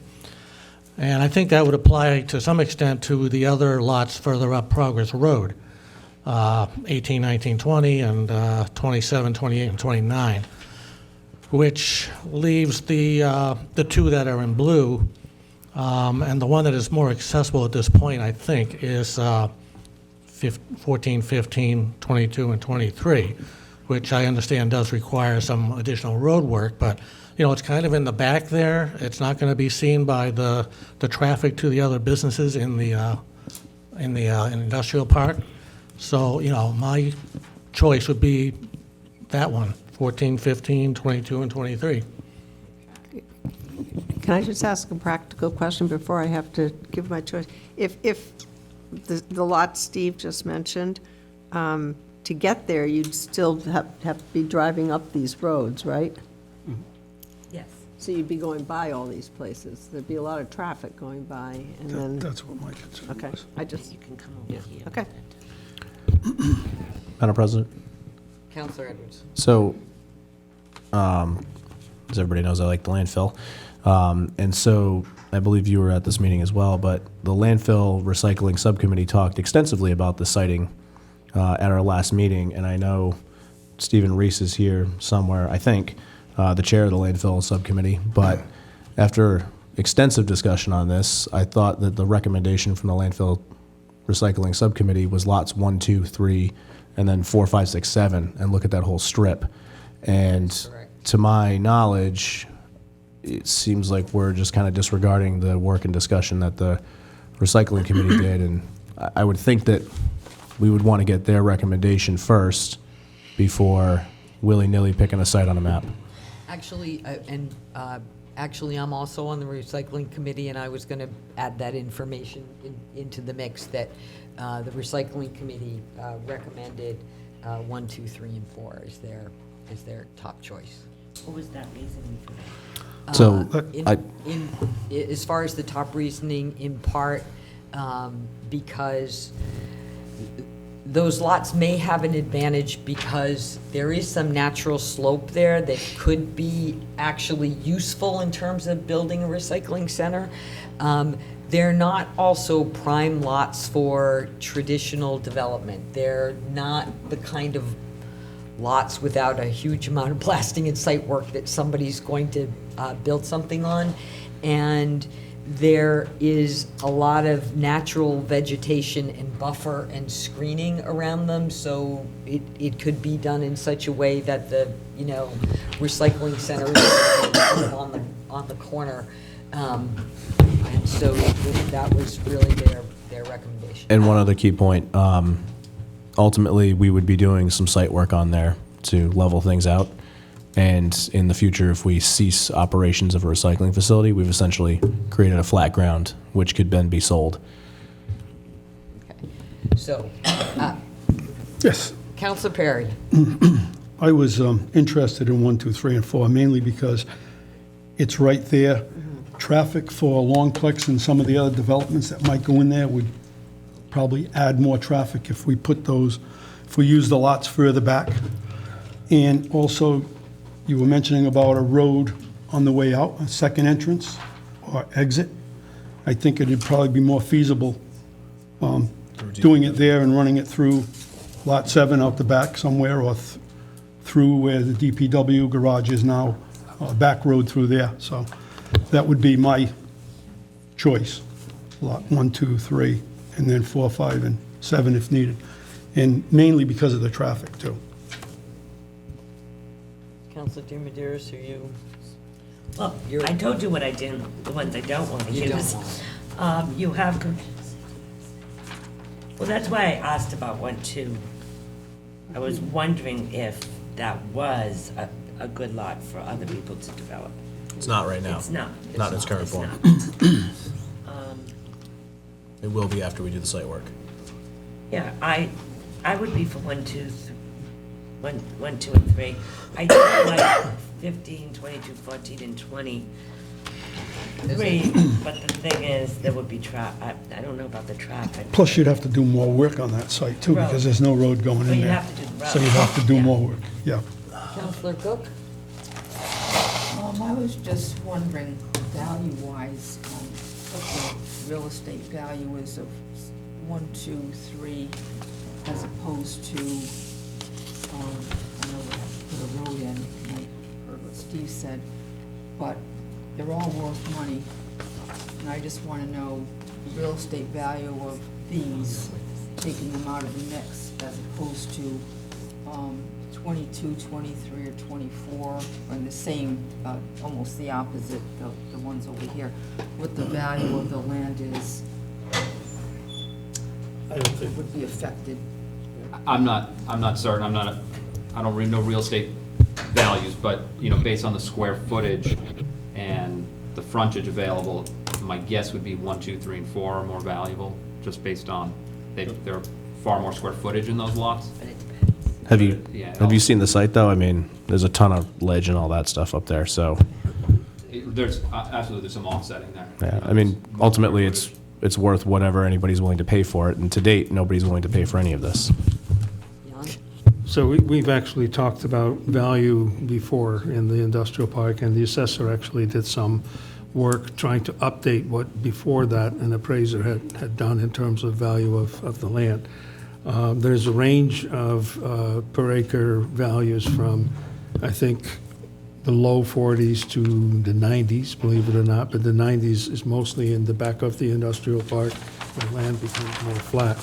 I think the range is generally the same when you compare 1, 2, 3, and 4 to the other lots that have been mentioned as potentially appropriate for this. So I don't think there's a huge difference. I do think, and I agree with Councilor Edwards, that 1, 2, and 3, were valued somewhat less because there's an extensive amount of site alteration needed. So, but for us, it might actually work with the natural topography actually helping with when you bring in the recyclables and you have a container further down. So that still needs to be, I believe, but that's, you suggested you wanted to hear from Tim. Maybe Tim can give us a little bit more explanation of that. But you're not done yet with other people on. So what do you say? Rather than having someone have to drive all the way in and just quickly drop it off and be on their way, it'd probably be the, So you're 1, 2, 3? Yeah. Yeah, me too. So I think we have a little bit of consensus that 1, 2, 3 is sort of our first choice, and that maybe if I'm sort of characterizing this, then for some reason that's not going to work. The 14, 15, 22, 23 blue lots might be the second choice to look at. I will also add to this again, as John mentioned, the recycling committee who's walked this, has actually walked these lots, by the way, did make that recommendation. And that what people should keep in mind in terms of these lot layouts and these lot sizes is this is our land. We can reconfigure these lots however we want. We can make the lots bigger, we can make them smaller, we can subdivide them, we can add them together. So we may not end up taking all of a lot. We may do some sort of administrative subdivision to make it a little bit later. The other thing I will say that I like about 1, 2, and 3, and I would even be willing to say consider the lots past that a little bit beyond 1, 2, and 3 on that same road. It also might create a potential place where, like, we still have to come up with a plan for yard waste, but if we're here and this is kind of an out-of-the-way part of the park, it's sort of separate from everything else, somebody might come to us and say, hey, I'll buy a lot down there if you'll let me make mulch or compost. I'll take your yard waste. Or maybe somebody who's got a business that, how do I put this, is maybe a little messy, or says, hey, I'll take your scrap metal and I'll buy a lot next door.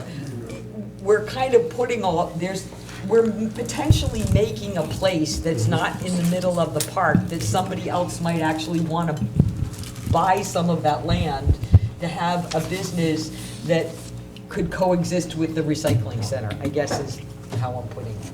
So, Councilor Edwards. Yes. You want to say something? So you stole my thunder slightly when you mentioned the landfill recycling subcommittee actually went out and walked these lots, and that was going to be a suggestion that I raised to the rest of the council, because obviously some of us have only ever been up there for, a ribbon cutting at the power plant, or, driven down the road, or, looked at Longplex, but it may be beneficial for us on the council to actually go and take a look at what we have for inventory, especially when we're talking about the potential disposition of property in the future. I would, having walked these lots at the recycling center, recycling committee, I would encourage any council member who wants to do that. And I'm sure there are members of the recycling committee, if you're looking for somebody to take you on the guided tour, Chair Steve Rice back there, who's walked these lots a lot, that could be arranged. So we're gonna, I guess here, send Tim and Rick forward with the idea that these are, 1, 2, 3, and even potentially a little further, that corner is our first choice. If not, the other blue lots would be our second choice. And we'll hope to maybe hear something back for the next council meeting where we, if it's ready, that we could formally, pick one of these and send you guys forward. Madam President? Yes, John. I just want to clarify, my suggestion was not, if one of us wanted to go take a look at it. My suggestion would be that we schedule some time and actually go out as a group and take a look at these. We can do that. Exactly. Well, that's why I'm making the Yes, suggestion here. We will have to. I don't want to go in And you January. want to do it in January? So we need to know, we need to have the information to make a decision. Longplex in February, so. Okay, I will talk with Madam Clerk about setting up an organized tour of the potential landfill lots or transfer station lots at the, So, do you want to entertain a motion for that, or no?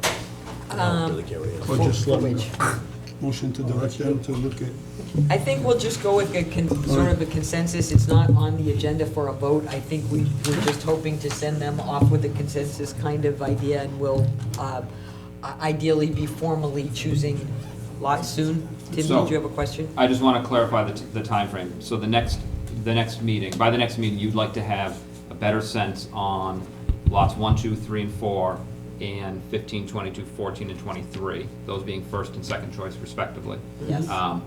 a better sense of the viability of these lots, any sort of deal breakers that there might be. So what I would propose is to do just a conceptual layout of a site on both of these lots. And that, essentially we'll look at some basic circulation, some basic layout.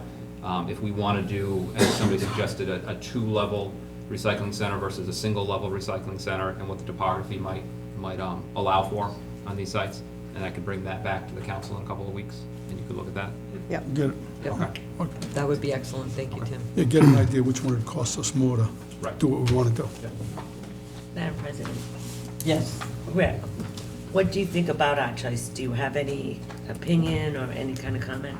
No, I myself, and again, I was at the recycle meetings, et cetera, and those two locations, I think, are two of the best. And of course, the fact that 14, 15, 22, 23, 16, 20, 13, 24, et cetera, are not used at all now. So again, if you wanted to expand, you could. And I agree, obviously, with Tim's, because we've discussed this, the concept plan for those two sets of lots. And one thing I would say is bring it up, is that DPW will have to be transferring some money around because we've already had to go through, well, we're at 9,500 out of 10,000 because it's taken a lot more effort to come up with a recycle center location. So I'll just mention that. And you're probably looking at 3,000 or 4,000 for concept plans per area. We have the contingency, I would imagine, and we still have a lot in there right now. I don't know how long that'll be with the contracts, but. You've got it in landfill operations. Okay. Any other questions for DPW Director Rogers or Tim Peace from Park? In that case, gentlemen, thank you very much. Thank you. You're welcome. Thank you.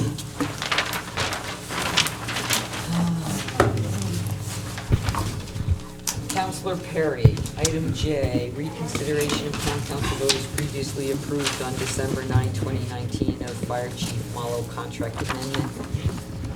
Yes, Madam President, after putting this on the agenda, I've had some conversation with the administrator, the solicitor, and they are working on something, and they will report back at a later date. So I'd like to remove it at this time.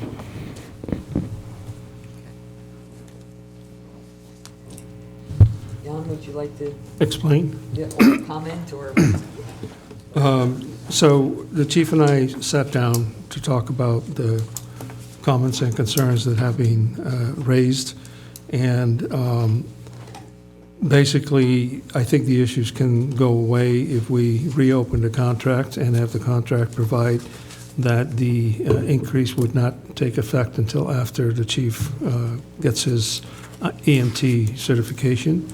And we would also remove the explicit provision about a clothing allowance with the understanding that to the extent he needs assistance with the clothing that comes out of the regular clothing allowance account. And with that, I think the chief he can confirm for himself that I said that correctly, if I'm not mistaken, and that would avoid the need to have a prolonged further discussion about this. It sounds, Joe, Thank you. satisfied. Thank you, Chief. Thank you for working on this. So at some point, you'll come back to us? There will be a new amendment, and you can either, ask for that to come back to you or with the solicitor if we understand what it is that we were talking about. Madam It's up to President? you, how you want to do it. Thank you. I just I have something to say. I just want to be clear. So this council voted to amend a contract and to increase the salary for the fire chief and to do this clothing allowance thing. And now we're being told that the vote that we took is essentially nullified and something No, else is going to be I don't- happening I don't think. No, in its well, place. Certainly, I'm not saying that. Okay. But what I'm saying is that we took note of, a pretty heated discussion, so to speak, not just during the council meeting, but after as well, that there are serious concerns, and that, we thought there is a potential solution available that may be the simplest way to move forward. It's not that I suggest that your previous vote is nullified. I certainly So- don't.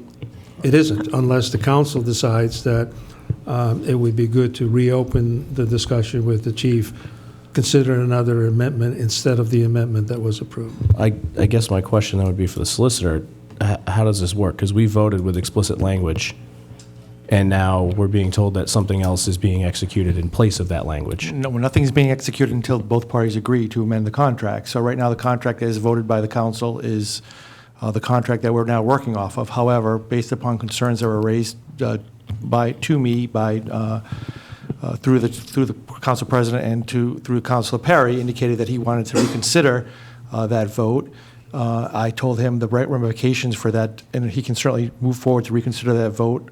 I told him that if the vote to reconsider was given, that at the end of the day, he still had a contract that you already voted for. After that last vote, the town administrator actually executed the contract. So that's a binding contract upon the town, and between the fire chief, which raises a little issue. You can't amend a contract once it's already been approved. However, if both parties agree to amend the contract based upon, on a voluntary basis, based upon some of the concerns that the employer has given, then that certainly can be done at any time.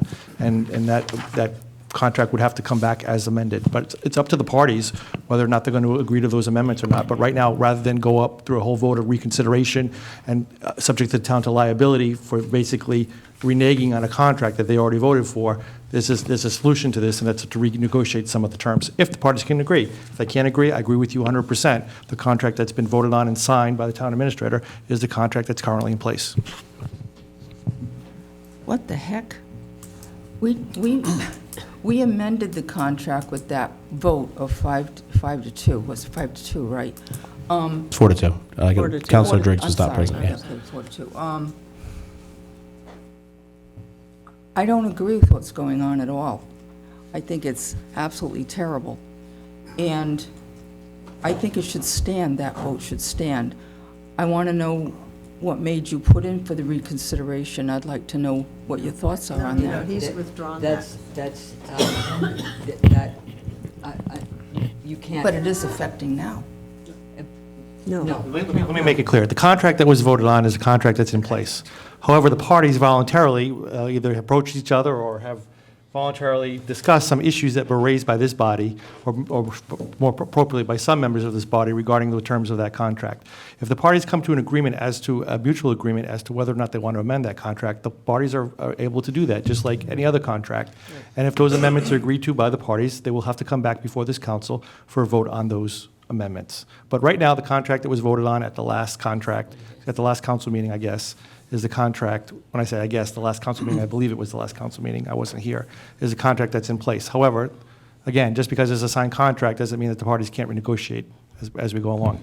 And I think as an accommodation by the chief and expressing some of the concerns that some members of this body have made, that he's willing to at least consider in good faith changes to that contract based upon the concerns that were raised. Nothing surprising about that. I just have something, may I? Yes. I have something to add. After looking at the contract, the original contract, there's nothing in the contract that requires a chief to obtain an EMT certification. It's not in writing. And if that was the case, it was done verbally, there should have been an amended contract. It's not in it. It's not in here. No, it's in the charter, Donna. It's in the charter, he has to be in there. Councilor Cook, the issue, that could have been discussed previously. I was hoping it wouldn't come into this, but. The issue tonight in front of us, or what has happened here, is that Councilor Perry raised some concerns. The fire chief and the town administrator voluntarily, as best everybody understands, heard those concerns and have amongst themselves decided to have a discussion about the contract that may address some of those concerns. And as I understand it, this is a completely voluntary thing on the part of the chief and the town administrator in an effort to act in good faith. And therefore, Councilor Perry is asking to remove his item for the agenda. There's nothing for us to vote on or to participate in or to comment on. This is really, at this point, something that is entirely between the fire chief and the town administrator. And we should acknowledge their interest in a good faith discussion, and that, their interest in the well-being of the town. And they'll come back to us at some point after they've finished the discussions. That's really all there is for us to do tonight, not necessarily to rehash, a prior discussion. So I'd like to actually move on from this agenda item, unless Councilor Perry, whose agenda item it was, has any other reason not to.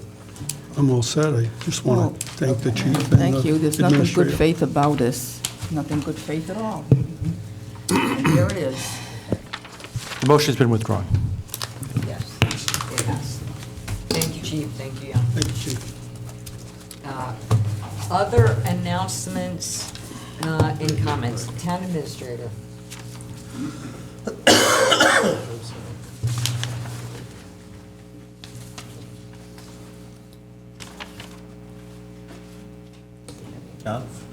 The one announcement I would like to make is the fact that Chief Jones received an award from the trust, and this is the Alfred. Can't hear you. I'm sorry, I'm always the one saying that, you have to speak in the phone, I'm sorry. Chief Jones was awarded the Alfred, what's the last name again? Chief? Anyway, a leadership award, and not only that, but as part of that award is getting the funding to cover his participation in the Leadership Rhode Island program, which I believe is an incredibly important opportunity to take advantage of, and that can be very beneficial to the town. So I just wanted to let you know, and hopefully you agree that he deserves to be congratulated.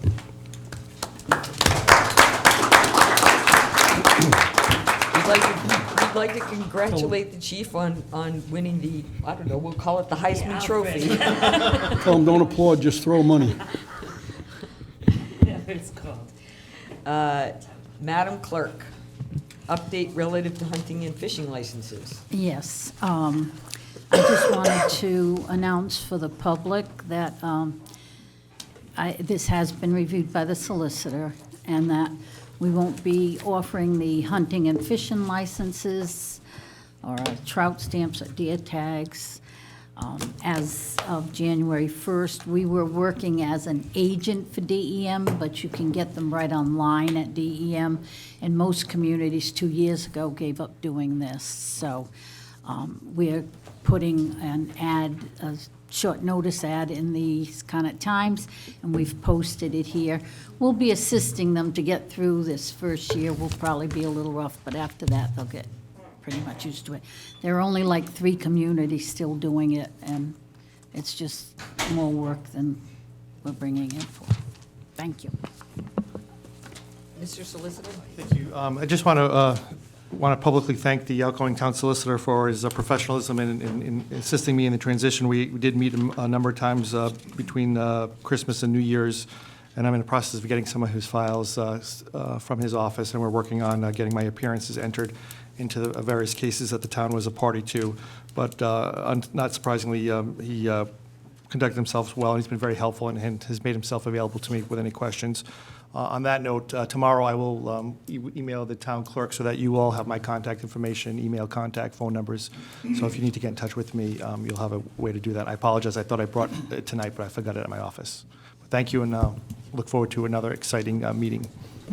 My question is, did you buy Gio lunch? No. He paid for lunch. We didn't go to lunch. For the contract. We didn't go to lunch.